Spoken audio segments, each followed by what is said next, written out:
show we can have a lot of fun with, and our guests are being reunited with high school friends, and they have no idea how much their friends have changed over the years. Look at Carol and Loretta up here. I mean, they have no idea what's going to happen. Scared to death, aren't you? Right. Yeah, you're nervous. Yes. You don't know what to expect. Right. Is this your buddy James? That's him. That's the way he looked in high school. How long ago was this? About 31 years.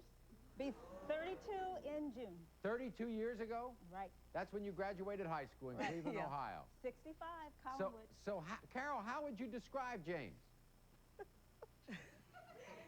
As you can see, and I don't want to be unkind. Well, be a little unkind. It's okay. He was not very attractive.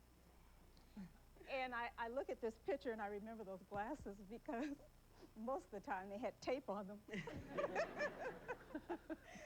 So they were held together by tape. But I was thinking about this, and I would kind of describe him as a cross between Mr. Peabody and Urkel. And he was just kind of low-key. He seemed like, I just remember him playing. You know, you wouldn't notice him in a crowd, and he always had like a little white T-shirt on and black pants, and that was pretty much it. And Loretta, your memories of him? Pretty much the same, except that I'm looking, he always had a chipped tooth. He had the tape glasses, a chipped tooth, white shirt, black pants that came up to here, tight pants, and he was just... The pants were kind of like... Yeah, they were sort of high water mid-calf pants. or something? Yeah, high water pants. Yeah. And... did he get teased a lot? No, not that I know of.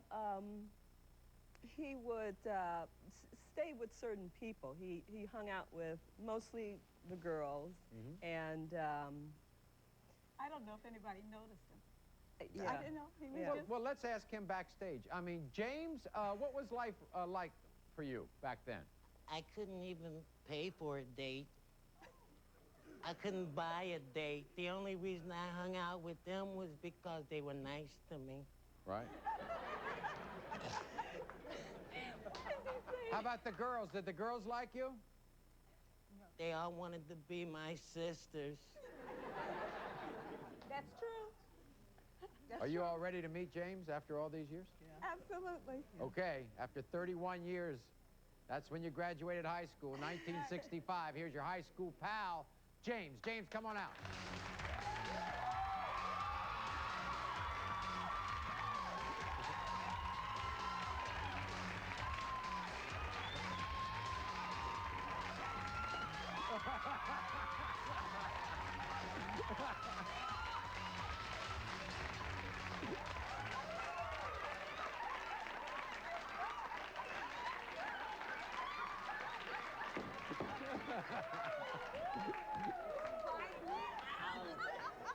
Spike me out.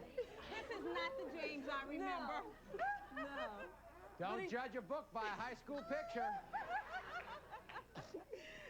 My man. We'll go out with you now.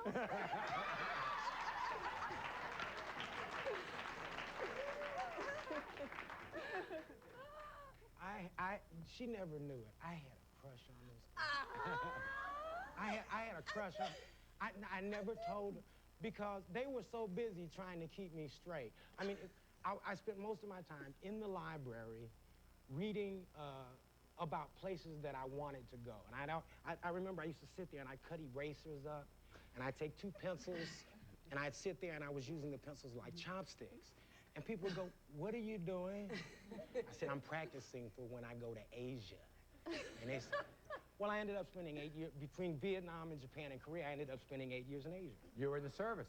10 years, 65 to 75. And we're in Vietnam? Vietnam, yeah. Yeah. And then you got very involved with the culture and what was going on in Asia. Right. Particularly karate and martial arts. Right, right. Korean's my second language. I ended up becoming the first black actor in Korean motion pictures. And...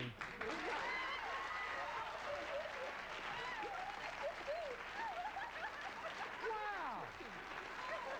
All of a sudden, Loretta and Carol want to get reacquainted with James here. Do you remember what you just described him as? A cross between what? Well, Urkel's I was changed. sorry, Mr. Peabody and Urkel. Mr. Peabody and Urkel. It was true. It was true. James, for the record, because I don't want to ask these marvelous women, how old are you, James? I just turned 50 last week.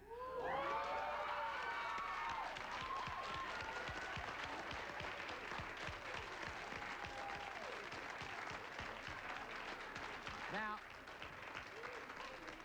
any problem with around girls these days? None. I bet. None. I bet you're just doing fine. Fantastico. Now, is this a surprise, Loretta? Yes. Yes. He's awesome. Wow. When we come back, she met one of her only friends in church, but she's no church lady.